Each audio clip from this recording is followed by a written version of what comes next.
Bernhard Karl Trautmann adalah salah seorang pasukan tentara Nazi Jerman pada awal tahun 1945. Kalau kita merdeka di tengah tahun 1945, yaitu Agustus. Nah, ini di awal tahunnya ya guys. Yang mana di waktu itu sedang terjadi Perang Dunia Kedua. Di situ Trautmann bersama para pasukan tentara Jerman lainnya sedang menyusuri sebuah wilayah hutan bernama Cliff yang berlokasi di Jerman. Karena pada saat itu Jerman sedang diserbu oleh para pasukan Inggris. Tapi ketika mereka semua sedang bergerak perlahan menyusuri hutan, tiba-tiba mereka dihujani tembakan dari berbagai arah yang ternyata Inggris telah mengepung dan menguasai hutan tersebut. Semua tentara Jerman pun berlarian ke sana kemari menghindari hujan tembakan dan granat dari Inggris itu. Sedangkan Trautmann hanya bisa terdiam memandangi langit peperangan sambil memeluk sang teman yang mati tertembak di pelukannya. Dan di momen itu pasukan Jerman kalah. Beberapa waktu kemudian, saat hari mulai gelap, Trautmann yang masih tergeletak di tanah tertangkap oleh tentara Inggris. Ia bersama pasukan Nazi lainnya lalu dibawa ke sebuah kamp penampungan tahanan perang di Lancaster, Inggris. Keesokan harinya, seluruh tentara Nazi berbaris di lapangan kamp tahanan itu. Pidato berbahasa Inggris yang berisi tentang segala peraturan untuk mereka selama berada di kamp tahanan pun dibacakan dan ditranslate ke bahasa Jerman. Nah, sesuai perjanjian dunia yang mana tahanan perang tak boleh disakiti asalkan mereka bisa patuh bekerja menuruti perintah Inggris. Lalu saat ditanya oleh sang komandan Inggris di sana apakah sudah mengerti, seluruh mantan pasukan Nazi di sana pun menjawab. Mendengar itu, seorang sersan muda bernama Smith maju ke depan lalu berkata pada mereka bahwa selama di Inggris mereka harus menjawab dengan bahasa Inggris juga, yaitu Di dalam kamar itu, Trautmann yang mulutnya asem lalu meminta pada rekan sekamarnya rokok, tapi sayang rekannya tersebut juga tak memiliki sebatang rokok pun. Sambil menahan rasa asam yang sangat menyiksa, Trautmann pun tertidur.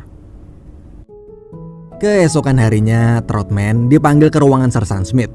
Ia ditanya apakah benar Trautmann pernah mendapat medali penghargaan dari Nazi yang bernama medali Iron Cross. Sekilas tentara yang berhasil mendapat penghargaan itu kelihatannya keren ya guys. Tapi berbeda dengan penghargaan dari Nazi ini. Karena kalau seorang tentara Nazi diberikan medali penghargaan, maka itu artinya selama aktif sebagai tentara, ia pasti pernah melakukan sesuatu. Nah, karena Nazi ini dikenal sebagai pasukan pembantai, maka penerima penghargaan tersebut diduga juga pernah ikut dalam suatu pembantaian. Tapi di situ Trautmann yang ternyata juga bisa berbahasa Inggris, ia lalu menjawab Sersan Smith dengan kurang ajar. Dan ucapan Trautmann itu berbuah pahit. Trautmann langsung diperintahkan untuk membersihkan toilet di camp dan mengorek serta membuang semua kotoran di sana. Saat mendorong gerobak berisi tumpukan kotoran, di luar ia melihat para tahanan Jerman lain yang sedang bermain bola di lapangan camp. Tiba-tiba Trautmann jadi merasa semangat lagi karena melihat olahraga kesukaannya waktu kecil dulu dimainkan di tempat itu. Kemudian siang harinya saat Trautmann sedang beristirahat di kamar camp, ia punya sebuah rencana untuk mendapatkan rokok. Ia mengajak rekannya untuk mengadakan sebuah adu penalti dengan orang-orang yang sedang bermain bola di luar itu, dan taruhannya kalau ada yang berhasil menjebol gawang Trautmann, maka mereka akan mendapat rokok. Sedangkan kalau Trautmann berhasil menepis tendangan mereka, maka mereka harus memberikan rokok pada Trautmann. Dengan pedenya, Trautmann berani mengatakan itu walaupun ia sama sekali tak memiliki sebatang rokok pun kalau kalah. Lalu adu penalti pun dimulai. Tapi saat sedang bersiap-siap di gawang, perhatian Trautmann teralihkan oleh wanita cantik bersama ayahnya yang turun dari mobil di pinggir lapangan. Wanita itu kemudian bersender di mobil menunggu sang ayah yang masuk ke kantor untuk bertransaksi dengan salah satu kepala camp tahanan di sana. Trautmann akhirnya berusaha fokus lagi. Tak lama kemudian, tendangan demi tendangan penalti pun ditepis sama si Trautmann hingga tak ada satu bola pun yang berhasil masuk. Berkali-kali orang-orang di situ mencoba menjebol gawang, tapi Trautmann selalu berhasil menangkap. Dan rokok demi rokok pun berhasil ia dapatkan bersama dengan temannya. Di dalam kantor, ayah wanita cantik tadi yang bernama Jack Frear nggak sengaja menyaksikan kemampuan Trautmann menangkap dan menepis bola di adu penalti itu. Jack ini adalah seorang pedagang yang ternyata juga memiliki sebuah klub sepak bola kecil. Dan melihat Trautmann, Jack di situ kagum lalu berkata bahwa Trautmann punya potensi untuk menjadi seorang kiper. Tak lama kemudian, Sersan Smith datang menyambut Jack. Sedangkan di luar kantor, putri Jack yang bernama Margaret tiba-tiba mendekati Trotman serta cowok-cowok di sana, lalu menawarkan diri untuk menendang bola dan ikut taruhan rokok juga. Saking senangnya karena udah lama tak melihat cewek, seluruh cowok di situ meneriakkan yel-yel untuk menyemangati Margaret. Suara yel-yel itu pun terdengar sampai ke dalam kantor hingga membuat Sersan Smith keluar memarahi mereka semua. Ia lalu mengambil bolanya dan menyuruh mereka bekerja lagi. Margaret juga kembali ke mobil sambil dimarahi sang ayah. Beberapa hari berlalu, di sebuah lapangan, Jack Friar terlihat sedang pusing melihat kemampuan pemain-pemain bola didikannya itu bermain dengan jelek. Timnya si Jack ini bahkan dianggap remeh oleh Roberts, yaitu salah satu pria yang mendanai atau mensponsori turnamen sepak bola yang akan diadakan di Stadion St. Helens beberapa hari lagi. Jack kemudian merasa galau sampai-sampai sore harinya saat ia ingin membeli daging domba untuk stok daging di toko miliknya, Jack malah diledek tukang domba itu dengan berkata kalau kesebelasan Jack bisa menang di pertandingan St. Helens besok, maka ia akan menjual murah dombanya pada Jack. Tapi kalau Jack kalah, maka harga dombanya akan dilipat gandakan. Tekanan demi tekanan dialami Jack hingga ia terpaksa menjalankan rencana spontannya. Pagi hari, Jack buru-buru pergi ke camp lagi dengan membawa sekotak cerutu kesukaan komandan yang lalu dia berikan lewat Sersan Smith. Jack di sini berniat menggunakan cerutu itu demi menyogok Smith agar mengizinkannya meminjam Trotman sebentar untuk menjadi kiper di pertandingan St. Helens hari itu. Setelah cukup lama bernegosiasi, akhirnya Jack berhasil pergi dari camp dengan membawa Trotman sebagai kiper baru itu di mobilnya. Dan disinilah awal kehidupan baru Trotman dimulai. Di sepanjang perjalanan, Jack terus mengingatkan Trotman agar tak bicara sepatah kata pun sambil pura-pura sakit tenggorokan supaya tak ketahuan dari logat gaya bahasanya kalau dia adalah orang Jerman. Trotman awalnya menolak, tapi saat disuruh memilih antara membersihkan kotoran di camp atau main sepak bola, maka ia terpaksa memilih menuruti Jack. Tak lama kemudian mereka sampai di ruang ganti stadion. Di dalam situ, Trotman yang sebelumnya udah dilarang ngomong, tiba-tiba malah ngomong ke seluruh orang di situ yang akhirnya membuat semua orang marah karena mereka tak sudi main satu tim dengan orang Jerman. Apalagi Trotman adalah mantan tentara Nazi. Di sini terlihat bahwa semua orang Inggris sangat membenci Jerman karena selama perang banyak orang-orang Inggris yang juga telah dibantai oleh Jerman. Awalnya mereka terus menolak, tapi karena waktu yang udah mepet serta ratusan penonton juga sudah menunggu lama, mereka semua akhirnya terpaksa turun ke lapangan untuk memulai pertandingan.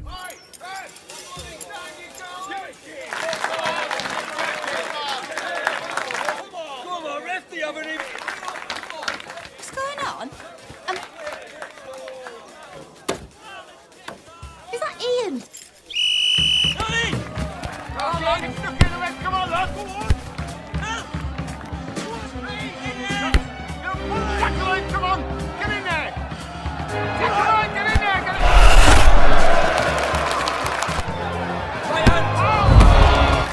Who's the bloody goalkeeper?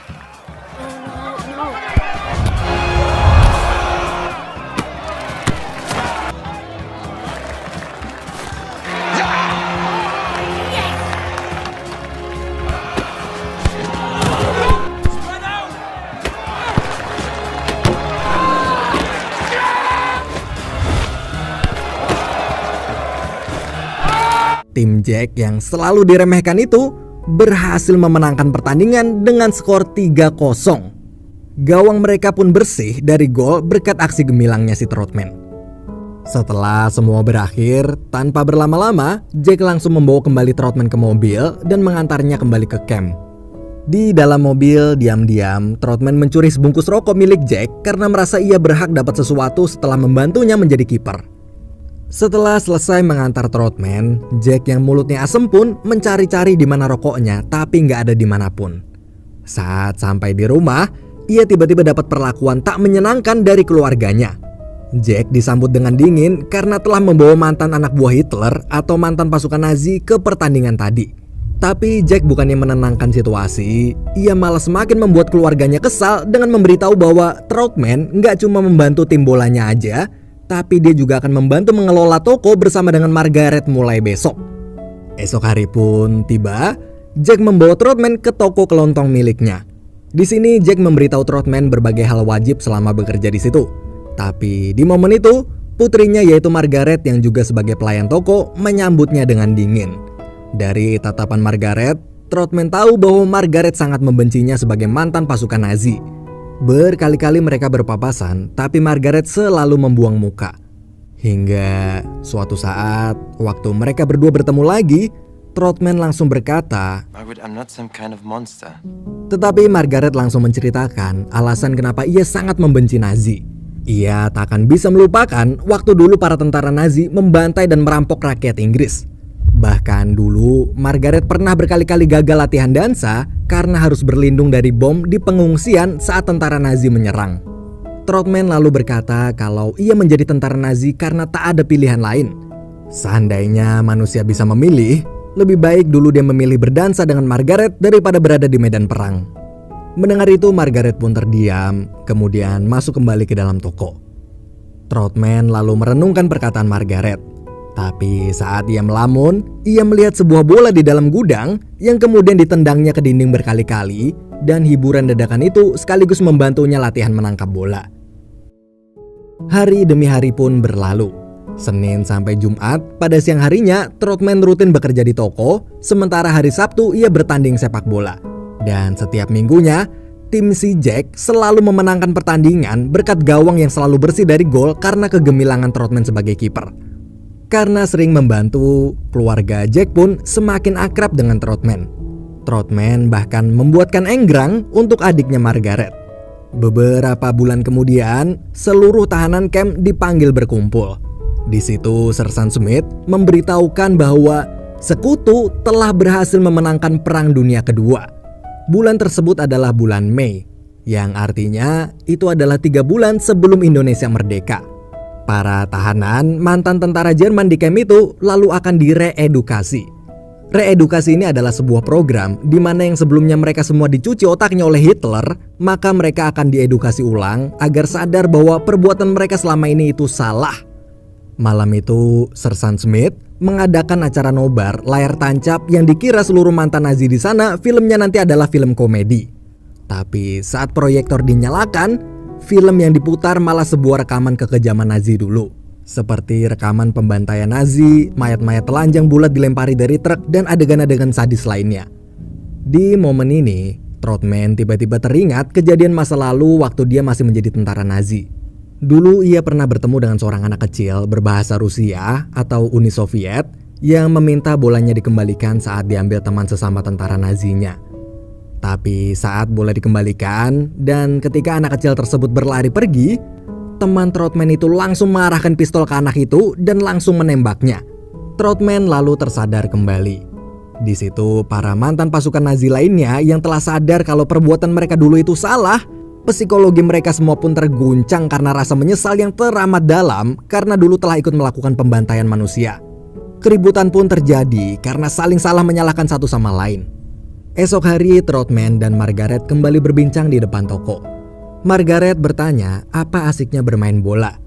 Troutman lalu menjelaskan bahwa saat dia bermain bola, maka saat itu yang dirasakan Troutman hanyalah masa kini. Tak ada masa lalu ataupun masa depan. Troutman juga bilang kalau bermain bola itu sama asiknya seperti berdansa. Mendengar itu, Margaret pun tersenyum. Lalu keesokan harinya, saat pertandingan bola St. Helens kembali berlangsung, pas lagi sengit-sengitnya, tiba-tiba Troutman malah menari seperti berdansa sambil memegang bola. Ia melakukan itu dengan sengaja sambil menatap Margaret di bangku penonton dan berhasil membuat Margaret tertawa. Namun hari-hari Troutman yang ceria itu seketika berubah menjadi suram. Saat Troutman ingin membersihkan toilet di kamp tahanan, di sana Troutman menemukan sahabat sekamarnya bunuh diri. Troutman pun langsung nekat masuk ke ruangan Sersan Smith. Di sana dia marah karena Smith lah yang telah membuat semua mantan pasukan Nazi psikologinya terguncang hebat karena rasa penyesalan yang teramat dalam hingga membuat sahabatnya bunuh diri. Tapi Troutman lalu langsung diusir keluar ruangan. Namun saat pintu ditutup, Sersan Smith melihat kalung Troutman terjatuh. Dan karena kejadian itu, keesokan harinya Jack mendapat telepon dari kamp tahanan yang mengabarkan bahwa proses reedukasi telah selesai dan seluruh tahanan di kamp akan dipulangkan ke negaranya, termasuk Troutman. Tepat sebelum hari pertandingan bola penentuan, apakah timnya si Jack akan lolos zona degradasi atau enggak minggu depan. Mendengar kabar itu pun, Jack langsung stres. Ia bingung bagaimana caranya menang di pertandingan penentuan tersebut tanpa si Troutman. Begitu juga dengan Margaret. Ia yang kini mulai menyukai Troutman, tiba-tiba Troutman akan pergi meninggalkan Margaret. Lalu siang itu, di dalam toko saat di luar hujan lebat, Margaret terlihat sangat galau sambil memikirkan bagaimana bila dia tak bisa lagi bertemu dengan Troutman selamanya.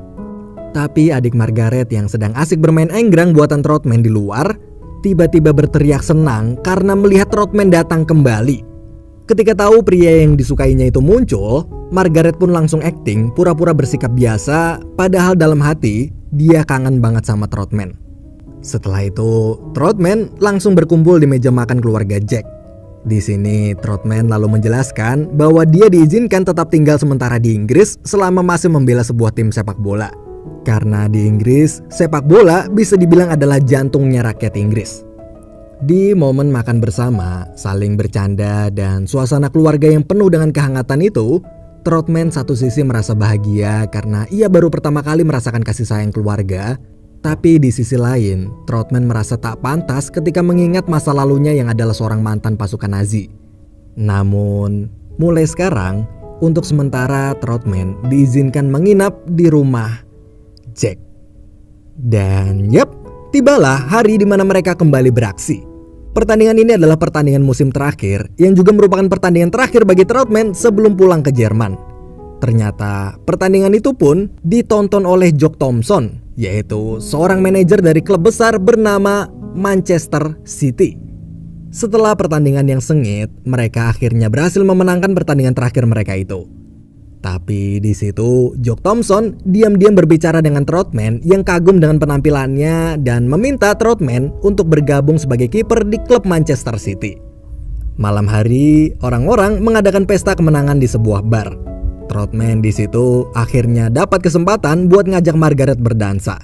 Dan semenjak itu, cinta di antara keduanya pun berkembang ke arah yang semakin serius. Awalnya ayah Margaret melarang hubungan mereka berdua. Karena walaupun Jack sudah menganggap Troutman seperti anaknya sendiri, tapi ia tetap nggak setuju kalau putrinya menjalin hubungan sama mantan Nazi. Tapi larangan Jack itu nggak ngaruh karena ujung-ujungnya tuh bocah berdua tetap maksa pacaran. Hingga suatu ketika Troutman dan Margaret akhirnya menikah. Beberapa tahun berlalu, tepatnya di tahun 1949, Troutman diperkenalkan oleh manajemen Manchester City ke media bahwa mulai sekarang ia akan menjadi kiper utama di klub Manchester City. Namun di situ, identitas asli Troutman terbongkar oleh media yang terus-menerus menghujaninya dengan pertanyaan-pertanyaan tajam seputar Nazi. Sampai akhirnya Troutman ketahuan pernah menerima penghargaan Iron Cross dari Nazi. Medali Iron Cross itu menandakan bahwa Troutman termasuk salah satu tentara kebanggaan Nazi. Yang artinya Troutman diduga pasti pernah ikut dalam peristiwa pembantaian yang Nazi lakukan pada 6 juta umat Yahudi, atau biasa disebut dengan istilah peristiwa Holocaust. Setelah pulang dari sana, Margaret kecewa dan merasa telah dibohongi Troutman karena dia tak pernah diberitahu kalau suaminya pernah menerima penghargaan Nazi tersebut. I need to know the truth. I need to know who we're married. The thing you're most ashamed of. Tell me the worst thing you've ever done. Can you tell me that? Surat kabar pun menyebar begitu cepat dan membuat Troutman dibenci oleh seluruh fans sepak bola Inggris, terutama fans Manchester City yang memiliki komunitas Yahudi terbesar di Inggris. Mereka tak rela bila salah satu mantan penjahat kemanusiaan masuk ke dalam Manchester City. Dan di hari itu adalah hari di mana Troutman memulai debut pertamanya sebagai kiper Manchester City. Tapi Solidarity.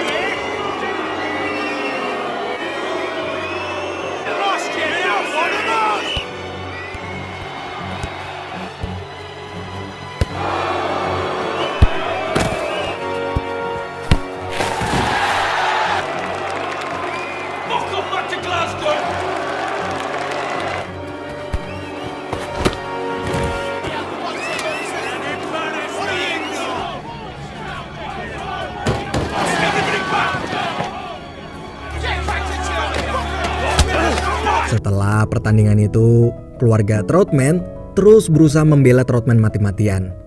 Di situ Margaret lalu mengatakan hal yang membuat para pemimpin komunitas Yahudi terdiam, termasuk salah satu ketua Yahudi yang bernama Altman.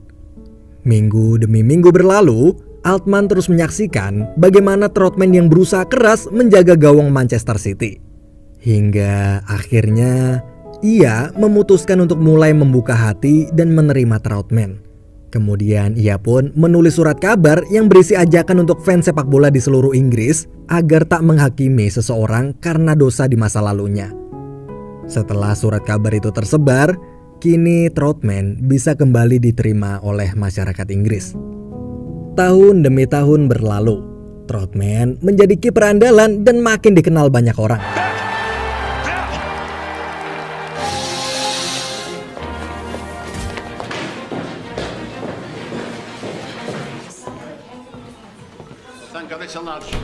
Troutman dan Margaret sekarang telah mempunyai seorang anak. Kemudian pada tahun 1956, untuk pertama kalinya Troutman mengikuti pertandingan paling bergengsi di Inggris, yaitu Piala FA. More than 100,000 spectators Wembley Stadium. Her Majesty the Queen had come with the Duke and Princess Margaret to watch the big match. British Rail laid on 38 specials to bring... There was an ovation for them, of course.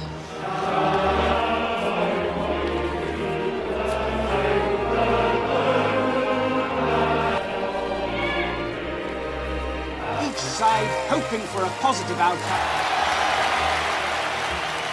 Stakes are, and they are ready to fight for it.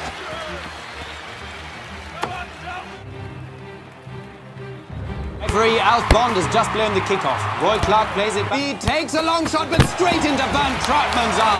And it's Paul going to take the free kick. Out! Out!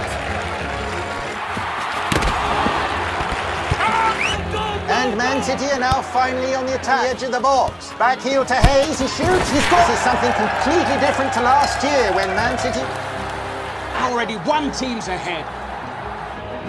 But passes to Kinsley, takes a chance and scores. Man City were caught sleeping. Birmingham equalised and... It's a goal! It's a goal! Back!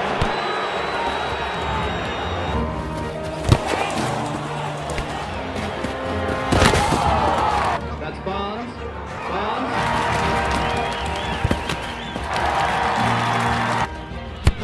Troutman is going to make a break for it. He scores! Amazing. Just look at the grin on Bobby Johnson's face. Yes! 3-1 to Man City. Great ball by Troutman. What a goalkeeper. Man City fans going wild. Fantastic.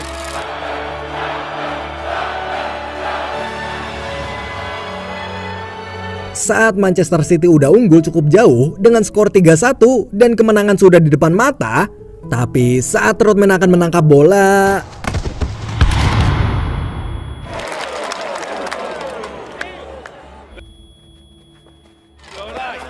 Troutman is down.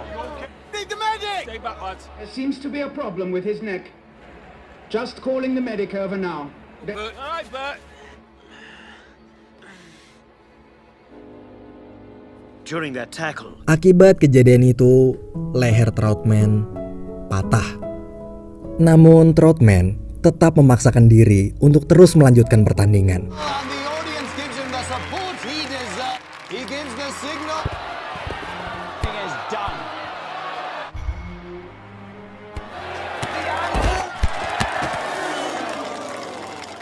He's not staying down, he's getting up again. This really doesn't look good. Akhirnya Troutman berhasil bertahan sampai akhir dan membawa Manchester City memenangkan piala paling bergengsi tersebut. Semenjak peristiwa itu, Troutman pun mendapat julukan di semua surat kabar dari seluruh fans Manchester City dengan sebutan The Heroes atau Sang Pahlawan. Betapa bahagia hati Troutman setelah dulu dia dicaci maki karena dosa masa lalunya sebagai mantan tentara Nazi. Kini ia telah menjadi seorang legenda kiper yang paling bersinar di seluruh Inggris. Namun, di suatu siang, saat ia sedang berbicara dengan istrinya di telepon, anak Troutman di situ keluar membeli es krim, Tapi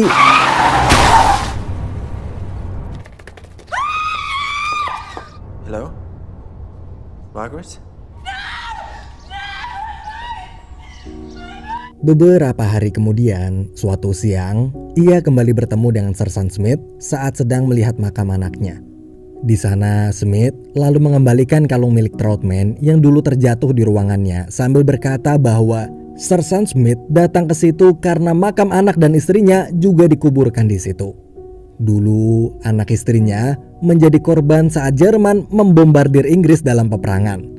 Dan semenjak itu, Troutman pun memutuskan untuk berhenti bermain bola karena masih belum bisa merelakan kepergian sang anak yang terasa begitu pahit untuknya. Ia juga mengatakan pada Margaret kalau kematian anaknya itu adalah karma atau balasan yang ia dapatkan dari dosa-dosanya di masa lalu. Namun Margaret di situ langsung meledak dan marah pada suaminya, hingga membuat Troutman sadar bahwa bagaimanapun juga hidup harus terus berlanjut. Sepahit apapun itu, Margaret akan selalu mendampingi Troutman di sisinya. Setelah itu, tak lama kemudian, Troutman kembali.